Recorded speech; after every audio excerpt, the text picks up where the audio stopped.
Hey everybody, it's Master Gallengeist here, bringing you my review for the latest episode of Game of Thrones Beyond the Wall. And I actually really enjoyed this episode, and I can understand why some people didn't, because most of the structure of everything that happened beyond the wall was kind of dealing with characters relaying information that a lot of us as the audience already knew, or that we had assumed a lot of people had kind of heard throughout the rest of the show, time-wise and everything. But I really thought it was a really interesting way to do it, and I liked how it built character interaction and kind of gave characters information in an organic way, even though we had already kind of known it going in.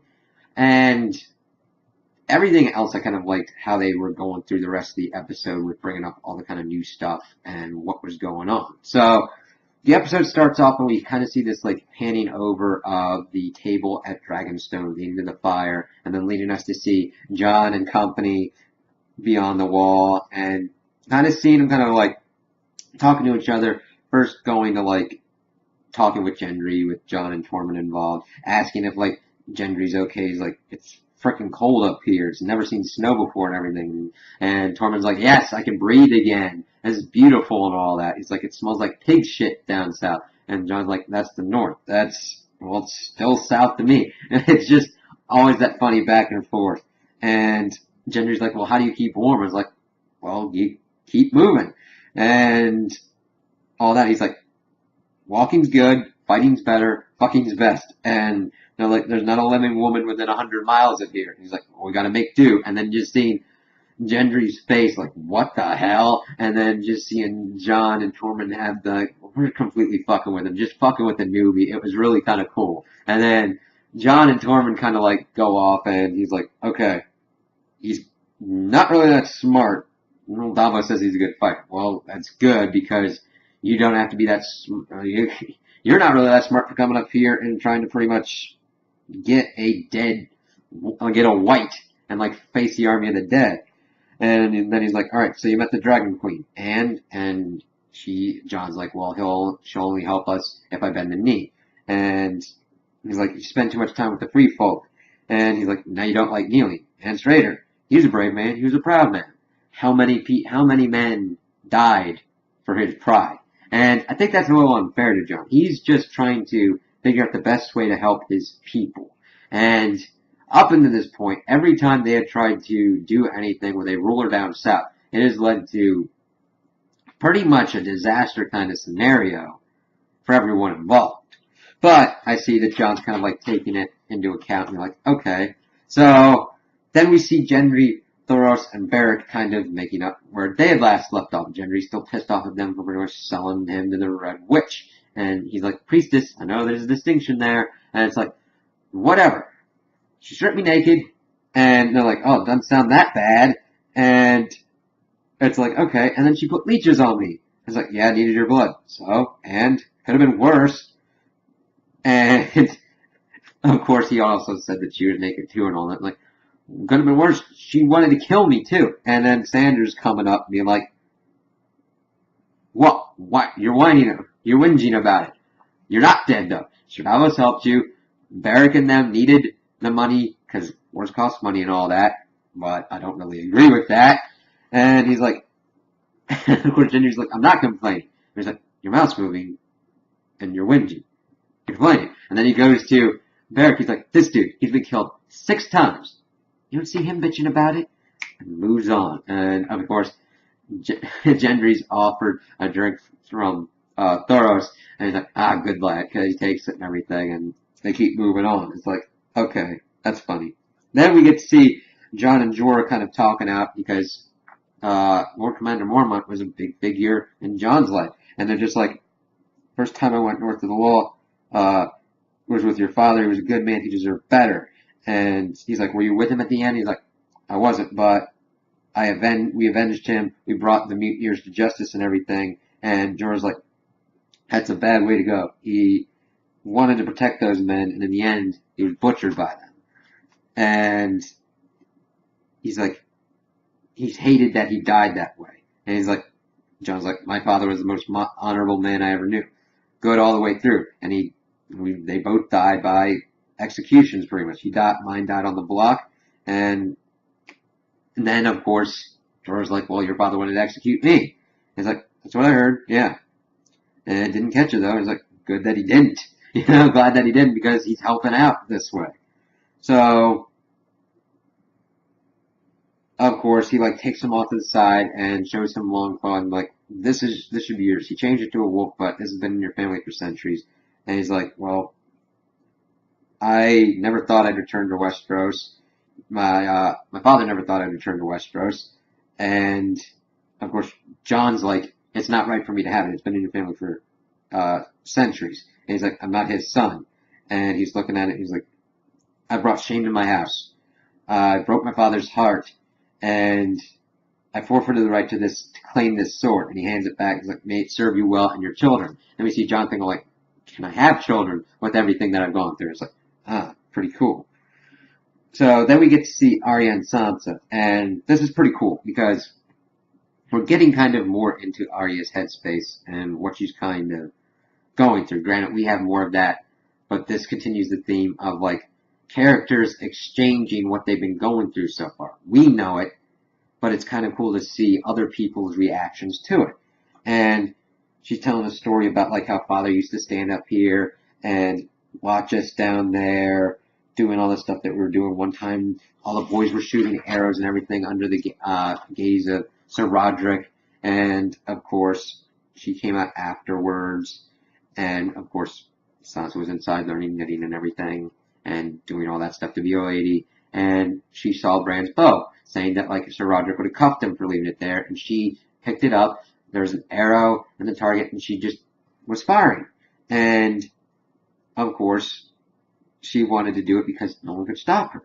And she wasn't very good. Finally, she hit the bullseye after like the 20th or 50th. She doesn't remember. But what she remembers is that she was clapping, and she looks up, and she saw Eddard clapping for her and smiling at her. And she knew what she was doing was against the rules, but he was smiling. And it was kind of cool because doing what meant to be doing, and he knew it. And now he's dead. And of course, it's bringing into those whole thing that the rules were wrong. She was doing what she was supposed to be doing. They both kind of knew the rules were wrong, but it was right. And of course, then she starts bringing up that he's dead, killed by the Lannisters with your help, and brings out the scroll and reads it and everything, talking about how it's her handwriting, how Septa Mordane would crack Arya's knuckles because her handwriting wasn't as good as Sansa's. And of course, Sansa's like, you don't have to remind me and everything. And she's like, they forced me to do it. And she's like, oh, did they? Did they use a knife on you pretty much to make, like, put a knife to your throat to force you to do it? Did they put you on the rack until your bones pop? And Sansa's like, I was a child. And then Arya's like, so was I. And I had to let them kill me before I betrayed my family. And Sansa's like, she told me that was the only way to save father. And Arya's like, you were stupid enough to believe them? And of course, she's like, I remember you standing there on the platform with Joffrey and Cersei with your hair done fancy, with your fancy dress and everything. And she's like, you were there? And she's like, yeah, I was standing in the crowd near Baelor's statue. And what did you do? Did you come running to the rescue to fight them off to rescue father and everything? And she's like, I wanted to, but you didn't, just like me. But yet, she didn't betray, Arya's like throwing back, but I didn't betray him or Robb. And I didn't betray my entire family for my beloved Joffrey. And then, of course, Sansa's like, you should be on your knees thanking me.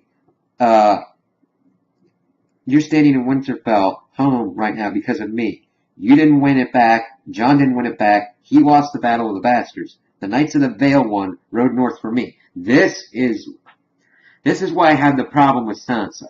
She does not understand that Baelish uses people. The Battle of the Bastards was Baelish's victory. I applaud her for being to understand how to play the Game of Thrones and getting into the game and being more adept at seeing deception and everything. But Littlefinger is still a blind spot for her, which kind of boggles my mind a little bit since he sold her off to Bolton. Now, granted, she still throws barbs and everything back at him and still kind of understands the danger he poses, but she cannot see how she's being manipulated by him and how he has manipulated the entire situation south of the wall.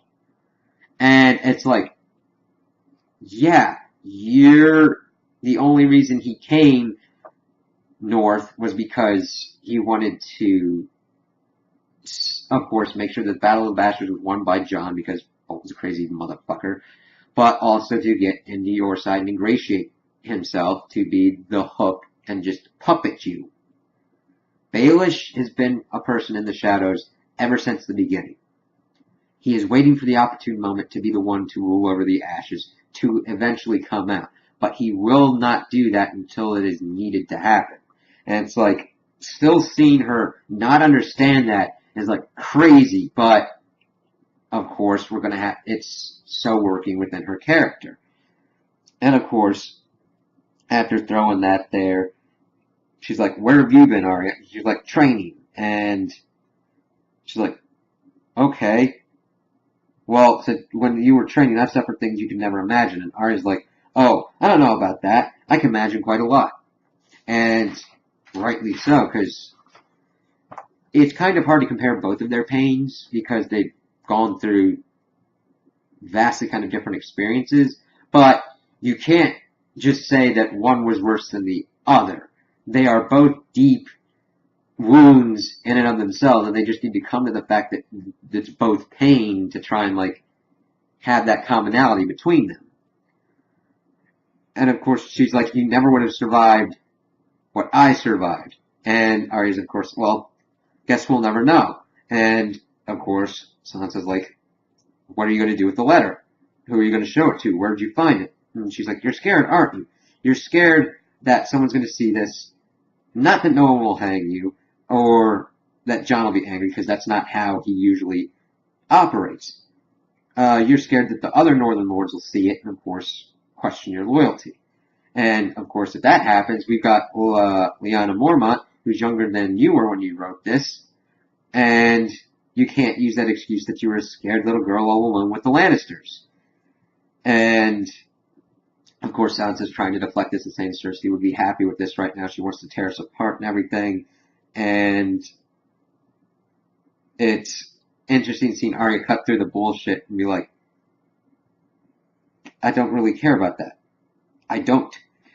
And of course, she's trying to say that, like, I understand that you're angry and people do stupid things and unfortunate things when they're angry. And Arya's like, yeah, some people also do that when they're afraid. I'll go with anger, and then leaves. I was like, holy crap. So then we get back to Jon and company, kind of still walking, and we get to Sandor and Tormund, and Sandor's like tying up his boot, and he's like, you're the one they called a dog and everything. And he's like, fuck off, I don't want to talk to you. And he's like, don't like wildlings? He's like, I don't give two shits about wildlings. And he goes, I hate gingers. And he's like, gingers are beautiful. We've been kissed by fire, just like you have. As he's pointing and pretty much trying to touch his burn. He's like, don't do that. He's like, okay. So, how'd you do it? Did you fall in when you were a baby? He's like, no, I was pushed. And he's like, okay. And he's like, you have sad eyes. He's like, what? Do you want to suck my dick? And Tormund's like, seems to be confused, like he hasn't really heard the word dick before. He's like, dick? Cock? Oh, dick. I like that. He's like, yeah, you would. He's like, oh no, pussy for me. And I have a lady waiting for me back at Winterfell. She's like, blonde, yellow hair, blue eyes, tallest woman ever seen, almost as tall as you. And he's like, Brienne of Tarth? You're with Brienne of fucking Tarth? He's like, well, no, not yet, but I'd like to. He's like, the way she looks at me, carve me up and eat my liver. You do know her. And he's like, I want to make babies with her. Think of them. Great big monsters. They conquer the world. And he's like, how a fucker like you lived this long? He's like, I'm good at killing. And it was just kind of cool seeing that kind of like back and forth with that. So then we get to Beric and Jon kind of like bonding over their whole thing with what's going on. He's like, you don't look much like your father. I guess you favor your mother. And of course, he's like, so you knew him? Like, yeah, when he was hand, he sent me off to take out the mountain. And of course, they're just kind of like talking a little bit more. The Red Woman brought you back. Thoros brought me back 6 times. We both survived thanks to the Lord of Light, and we're both here at the same time. And of course, Varric's like, I serve the Lord of Light. He's like, I serve the North. And it's like, the North didn't bring you back from the dead. And kind of getting into that kind of thing. And being like, he doesn't know anything or want anything from me. He wants you alive. Why? I don't know. And neither does Varric. He's like, we don't know what's going on with this or why we're here. But I think about it all the time. And the purpose is that we're soldiers. We have to know what we're fighting for. And we're not fighting for, not someone we barely notice sit on an iron throne. We're fighting for life. For death is the enemy, the first and the last, which was a pretty cool quote. But we always die in the end. Yeah, the enemy always wins, but we still need to fight. I really kind of like that. That's all I know. You and I won't find much joy in this life as Varric's talking. And he's like, but we can keep others alive. We can defend those that can't defend themselves. And it's really cool to see Varric get into that, his core of what he's believing, and seeing that that's really similar to Jon as well. And, of course, Jon picks up the line from the Night's Watch, I'm the shield that guards the realms of men. And he's like, don't need to understand why more than that.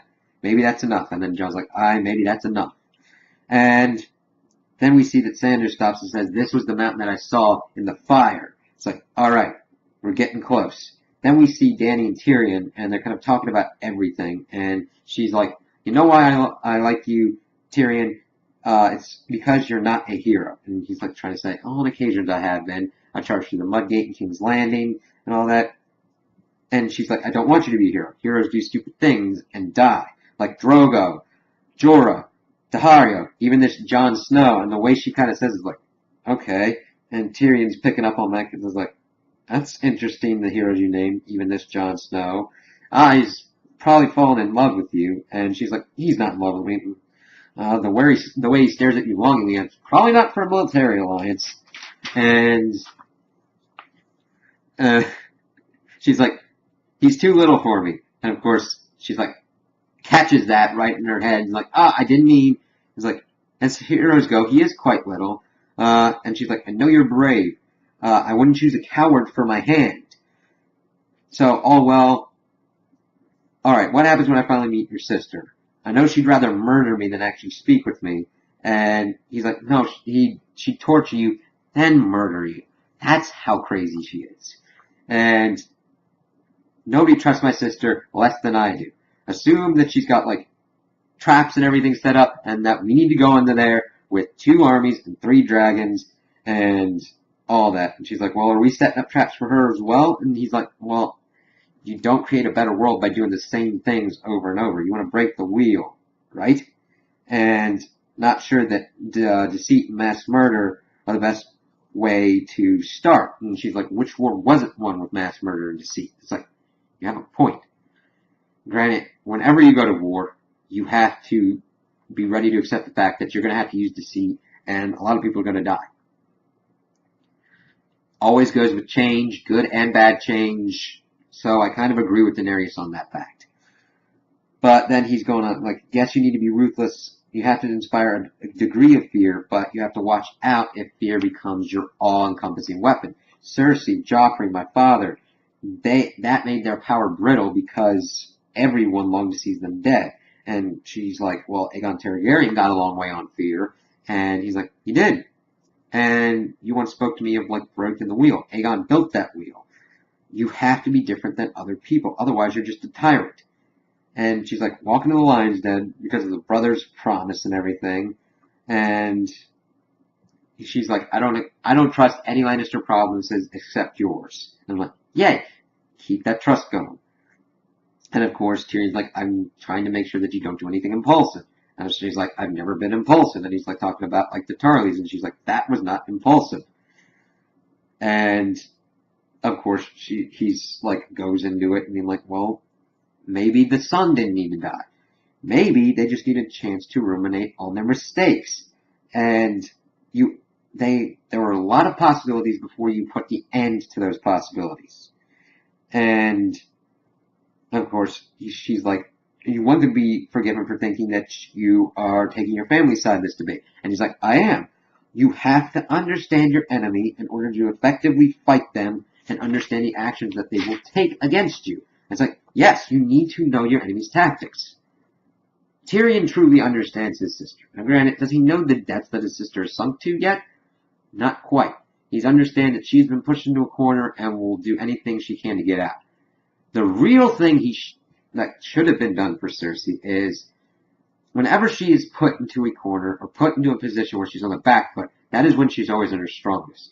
When she isn't on that precipice and is instead trying to wield power in a semi-rational manner, she doesn't know how to do it. That's why she has eliminated everyone else around her that could potentially help her or be smarter than her, because she deems them as a threat. If you would kind of left her alone a little bit and kind of did other things to kind of like make her seem that you aren't gunning for her exactly, it could have been a little bit different.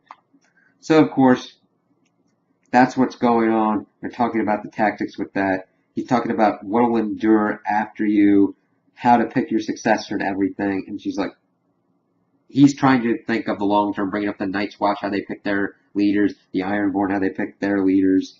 And she's like, we don't need to discuss this. And he's like, you flew off, hundreds of arrows missed you, but it only takes one to take you out. I saw it at that battle. We need to think about this. And she's like, listen, if we were planning short term, we wouldn't have lost Jordan Highgarden, which I think is bullshit.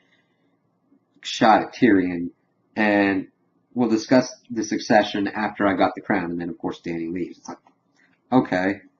So then we get to Jon and company again, and we get a pretty cool fight scene where we see this white polar bear fight. And, of course, we see this random dude kind of out front. He gets taken out and killed. And they do this kind of a cool ring-up scenario. We see Thoros flame on his sword. We see Beric flame on his sword. And they kind of just start going at it. And, of course, the Hound is kind of knocked out of the way by Thoros. And they've got the bear on fire. And Thoros is kind of down on the ground. And the Hound wants to help, but the fire's freaking him out. And, of course, this leads to Thoros being bitten by the bear on the chest. And Jorah's able to come up and kind of end the bear's threat by stabbing it. And we see that Thoros is really wounded. They're thinking about taking him back to Eastwatch. But, of course, Thoros gets a drink. Beric uses his flaming sword to cauterize the wound as best for the moment. And they kind of just go on. He's like, and Beric's like, are you alright? He's like, I just got bit by a dead bear. And he's like, you did. He's like, funny old life.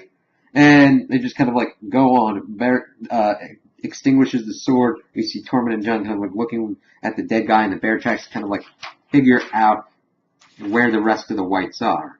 So then we get to Sansa and Littlefinger, and the whole thing with this kind of scenario is they're just kind of like thinking about what's going on. They're trying to figure out what to do next in regards to Arya, because she's worried that all the men will leave, all the 20,000 fighting men will leave if that letter comes questioning like her loyalty to Jon. And of course, Littlefinger's like, well, you're questioning them? Well, they wouldn't. I don't think that they would turn their backs on Jon for me, because Littlefinger's pretty much trying to push her as the new Lady of Winterfell. And I'm trying to think of what his endgame is this, because I know he wants Sansa to possibly have control of the North, at least at the moment, but we know he wants her probably as his queen for whatever is left over with this war. But it's really interesting to see him kind of doing this, trying to like turn her onto the idea. She's like, they're all bloody windbanes. If they found out I wrote that letter, woman already married to two enemies of their houses, what's going to happen? Jon won't have an army left. And, of course, Littlefinger's like, what's Arya going to do? She's not like them. She's your sister, and we might have disagreement, but they never betrayed family unless she thought that she would betray Jon. And Littlefinger's like, is that what she thinks? Because Littlefinger does not know her as a quantity. She is Batman that kills. Now, granted, she has not had the same kind of training to understand what's going on with Littlefinger, but I think she can learn pretty quick, and if she just gets fed up with Littlefinger, she has no qualms about fucking killing him. That's the only thing that Littlefinger doesn't understand. he is playing with a killer who has no qualms about taking out those that she deems as a threat. So, of course, Sansa's like, I don't know her anymore, and Littlefinger brings up Lady Brienne possibly helping, sworn to protect both of the daughters of Catelyn Stark, and if one was planning to bring hurt the other, she'd be honor bound to intercede. Then we go to Jon and everybody again. We see Thoros and Jorah kind of like talking about the Siege of Pike. He's like talking about, you were like one of the bravest men I've ever seen, charging into the breach. He's like, I don't remember it. I was drunk. He's like, people thought you were God.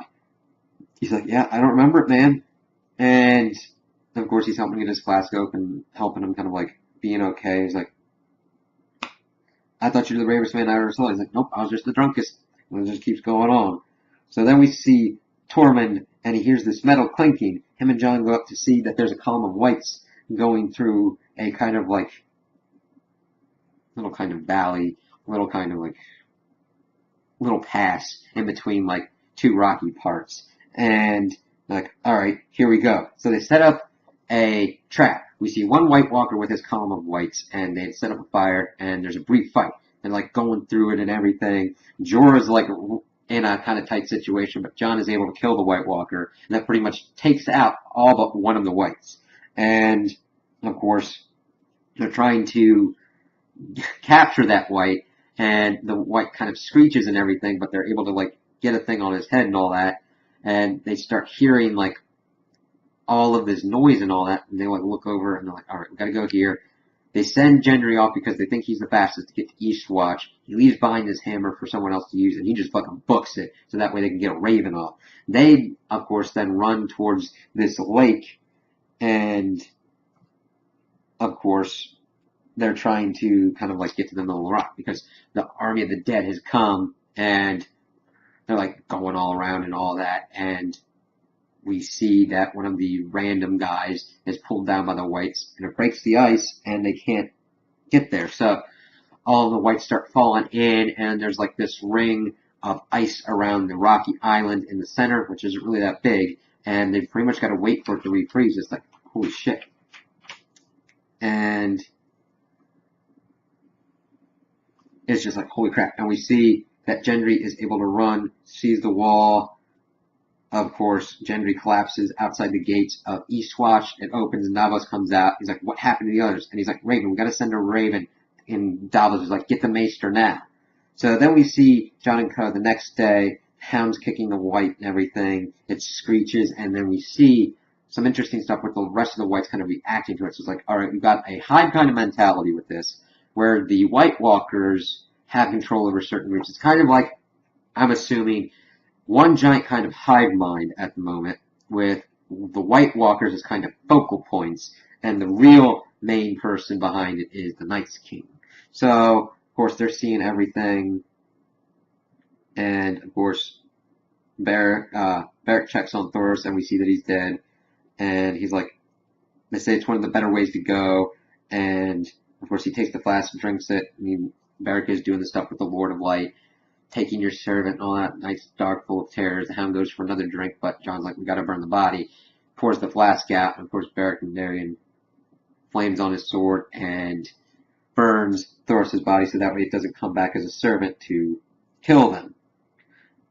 And of course, then we see kind of Jorah and Jon talking, and like, we're gonna be freezing soon. That water's gonna be there, and we're either gonna be killed by the White Walkers or we're gonna freeze. So what are we going to do? And it's just kind of cool to kind of see them just like back against the wall, like, what's going on? We've kind of accomplished our mission, but how are we going to take this back? And the Raven did, of course, Dragonstone. Dany's the only chance for him. It's like, well, we'll have to see what's going on.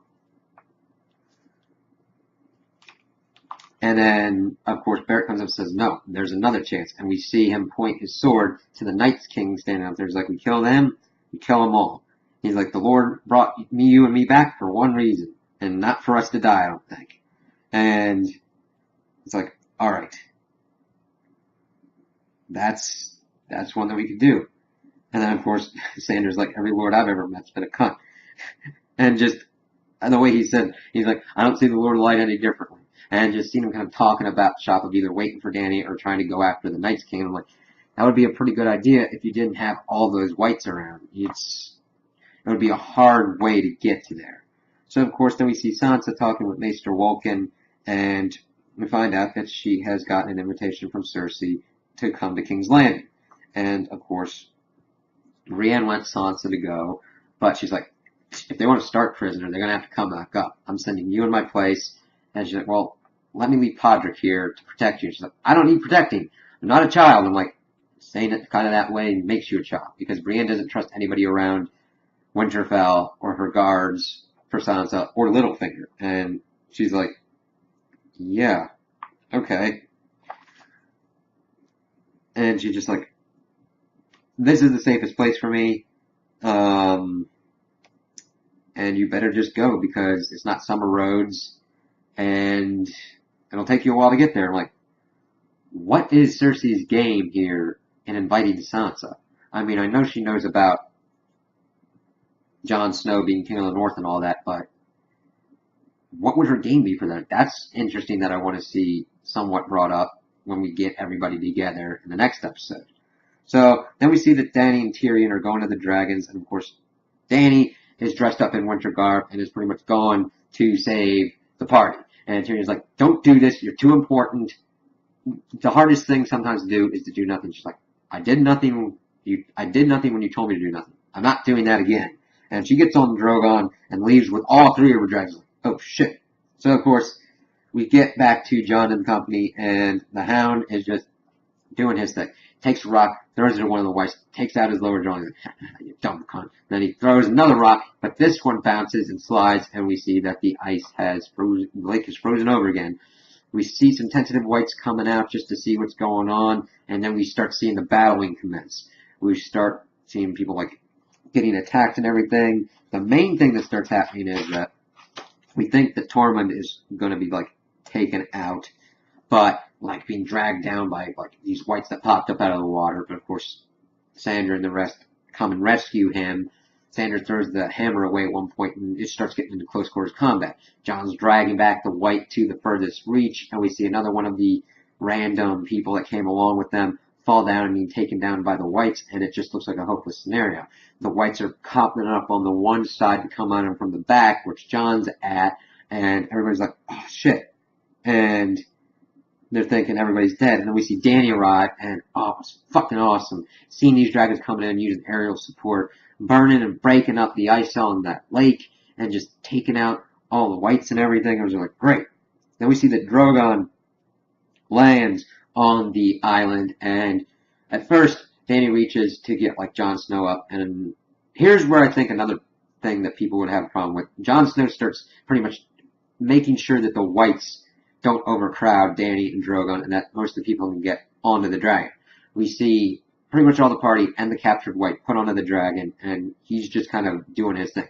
Other people might think that he's being an ass, and he's just trying to pretty much be that kind of sacrifice, be like, listen, go, I'm going to hold these off to make sure that you don't get attacked. But, of course, Dany's waiting around, and we see a White Walker hands the Night King an ice spear. And, of course, Jorah calls for Jon. He's still doing his thing. And we see the Night King aim for the Dragon Viserion. And now, granted, you wouldn't know this if you didn't have the closed captioning on to get the screeching and everything. But he aims it and he hits him. And it was a pretty cool kind of effect that they did. Because Viserion was using his flame breath. It hits him, and it kind of like billows out and kind of explodes, and seeing Dany's like look of horror as one of her children is dying and just falling through the air, bleeding and everything, we say, and he just like falls. We see Rhaegal flying as well, and just like falls down, crashes, and we see Viserion's eye, which is green, close, and as he's broken in and sinks down into the lake, and Dany's upset and shocked. Jon turns and like thinking about like going after the Night's King, and he's getting another spear, and he's telling them to leave now, and then all these whites jump on him and take him down into the water. And Dany sees the Night King, and like, I'm not letting this happen again to another one of my children, one of my babies. And she takes off, the spear misses, and the Night King's like, So he gets on the horse to leave with his retinue, and we see the whites kind of going away as well. And then we see Jon bust out, grab his sword and everything, and he's like walking away. The whites get a good kind of beat on him and are getting ready to come at him. And then who do we see come back? Cold Hands, Benjen Stark. And it was cool. He just comes in, and Jon's ready, and he's like, holy crap. He like takes off his mask. He's like, listen, you gotta go, get on this horse, and leave. And he's like, come with me. He's like, no time for that. Gets him on the horse, smacks him. He's like, head for the pass. And Jon, of course, is like half frozen, pretty much dead again at this point, and just kind of goes off. And we see Benjen using his flaming kind of flail thing, and he gets swarmed by the whites, and has a pretty cool kind of end to his story. Now, granted, they could bring him back more, but I doubt it because all the whites poured on him and pretty much probably ripped him apart. But I like how, even though it took forever to kind of get to this point, we finally got a good closure for Benjen Stark. He accomplished something. He saved Bran. He saved Jon. He kept his word and everything, even though he's been in this kind of like undead state, and he can finally rest. It's like, alright. So, of course, that's kind of where we're left off with that. We get to Eastwatch. We see them putting the white in the boat. Tormund, the Hound, and Beric are like nodding to each other. And he's like, Beric's like, we'll meet again in Clegane. And he's like, I fucking hope not. And then we see this Drogon screeching, kind of flying around. And a cool thing that they did when Viserion was dying is that we saw Drogon kind of like give a kind of distressed screech. And we haven't seen this powerful, biggest dragon kind of vulnerable before. And it was kind of cool to have that. And seeing him kind of flying around and everything was... Seeing him kind of act normal, but still kind of like sad about the death of one of his siblings. So we see in the wall, we see Dany and Jorah up top. Dany's looking out towards the north and still shaken. And of course, Jorah's like, it's time to go, Your Grace. And they turn, and then we hear Horn and Ryder approaching. And Jorah's like, what the hell? And of course, they turn around to see, and they're like, open the gate. We see the horse coming in. So then we switch to the ship with Dany's sigil on it, on the flags and all that, and Jon is on board, and we see Dany looking in as they're stripping Jon to kind of like get him back into shape, and she sees all the scars and seeing that he was stabbed in the heart, because even though you're brought back, the wounds, they don't affect you, but they don't heal either, and see her finally understanding who Jon Snow is, because this was a great episode to see who Daenerys was and who Jon Snow was, and see each other understand that, because Jon wasn't being an ass. He was trying to protect his people and sacrifice his life to make sure that the rest of the people got out and that the objective was accomplished with minimal casualty rates. And Dany was shown to come in to save those people that she cares about, that she is not a heartless tyrant at this point, that she wants to help people and she has seen what they are now fighting against. And, of course, she's like surprised at this. It's like, holy crap. So, of course, we shift over and we see Sansa in Arya's room kind of like going through and kind of trying to find the scroll. But we also see the dagger out, and she gets under her bed and starts seeing like the faces in the bag. And Arya's like, not what you're looking for, huh? And she's like, I've got hundreds of men in Winterfell and all that, and all loyal to me. And she's like, they're not here now. It's like, yeah, Sansa, don't make those kind of threats to Arya. She doesn't make idle threats. And she's like, where'd you get these? In Braavos, while I was training to be a faceless man. And she's like, what do you mean? Sansa is always on the back foot on this. She's like, in Braavos. And talking about the game of faces and how we should play it. And it's like, okay, here's the thing. You have to tell me, you have to make lies sound like the truth. And if you fool me, you win. If I catch you in a lie, you lose. And she's like, do you want Jon to be the king of the North? Who do you think should rule the North in his stead? And she's like, what are those faces? What? Oh, so you want to do the asking. Last person that did this, the game didn't turn out so well for them. And she's like, we both wanted to be other people when we were younger. You wanted to be a queen, I wanted to be a knight. And, of course, I wanted to pick up the sword like father and go off to battle. And neither of us got to be the person that we wanted to be. The world doesn't let girls decide like that. And She's like, now I can though. With those faces, I can be anyone I want. Even you. I can speak in their voice.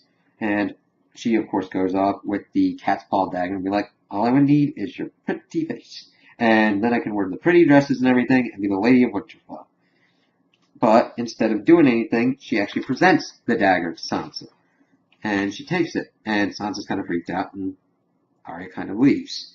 So then we get back to the boat. We see Jon wake up and Dany's there. And they kind of look at each other. And Jon really tries to apologize and say how sorry he is for what happened. And he's like, I wish we hadn't gone. I wish we hadn't do it.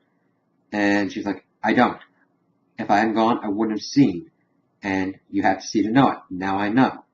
And she's like, I hope you understand what's happened. Those dragons are my children. The only children I will ever have. Do you understand? And seeing her emotional and him be emotional as he nods to her. And she's like, we're going to destroy the Night's King. We're going to destroy this army of the dead. And we'll do it together. You have my word. And be like, yes, Dany is convinced. Because how else couldn't she be? But, of course, she's that kind of good person that will fight these kind of things to protect people. And he's like, thank you, Dany. And, of course, this kind of elicits Dany to laugh because the last person to call me Dany, she says, is my brother. Not the kind of company you want to keep. And he's like, okay, how about my queen? And Dany's surprised and like, well, I would bend the knee. And she's like, what about those people you swore allegiance to? And they're like, they'll come to see you for what you are. And she grabs his hand and they kind of like grab it. And she's like, I hope I deserve it. And he's like, you do. And she tries to let go and he squeezes a little harder. And then she does let go and they kind of nod. And she gets up and leaves. And Jon kind of like closes his eyes, getting back to kind of like resting and everything. It's like, yeah. The biggest issue for Jon was not pride, I believe. I know they were trying to present it that way, but his biggest issue was, how do I trust this person to make sure that they take care of my people? That is all he was doing as a leader. I know that Mance probably had the same thing, and also understood that the free folk had a hard time of trying to understand of accepting and trusting someone else in their well-being. You know, like, I trust me to save me more than I trust this person I don't know to save me. And of course, both characters came to the understanding of who they are.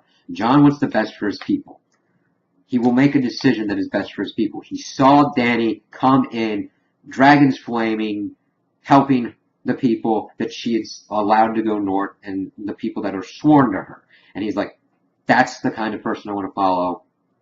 And I will bend the knee and accept her authority as queen. It was a pretty cool and really emotional moment seeing them both kind of like come to terms with that and kind of like grow closer. I know they're trying to make it that they're going to have something together, which I don't mind. It doesn't feel forced.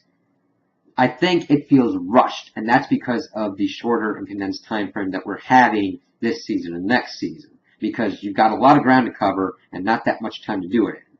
So it's going a little bit faster than I would like, but I'm not having that much of a problem other than the speed of it. And we'll have to see kind of what comes from, because Dany now truly understands and respects Jon Snow, and Jon Snow truly understands and respects Daenerys. Do they have each other's personal stories completed? Hell no. Jon doesn't even have his in his own mind yet. So we'll have to see how that goes on. So this episode ended at something very important. We go back north. We see the Whites have these giant chains and are pulling something from the lake. And we find out that it is Viserion's corpse. And the Night King goes up and touches him, and his eye flips open, and it is blue like the White Walker. So we now have a white dragon on our hands. And this is going to be important because I do not believe that it will breathe fire. It is iffy if it will breathe ice, though. I understand that it will still have magical properties in and of itself because it being a dragon. I do not believe it will contain fire because that word is devoted to the living and everything. And there have been whispers of ice dragons within the realm of A Song of Ice and Fire, within the whole thing of Game of Thrones books. But it'll be very interesting to see if it is able to blast ice and what the Night King's going to do to either blast through the wall, destroy the wall with a white dragon, or what he's going to do, just fly over and kind of like do everything, or use the white dragon and everything to like get around the outside. But this is big. He now has his own nuke, essentially. We're kind of having an even it out because Danny had 3 dragons. It's kind of hard because we saw the battle going on, but we see that the White Walkers are not completely defenseless against that with their own weapons that work better than Cersei's weapons.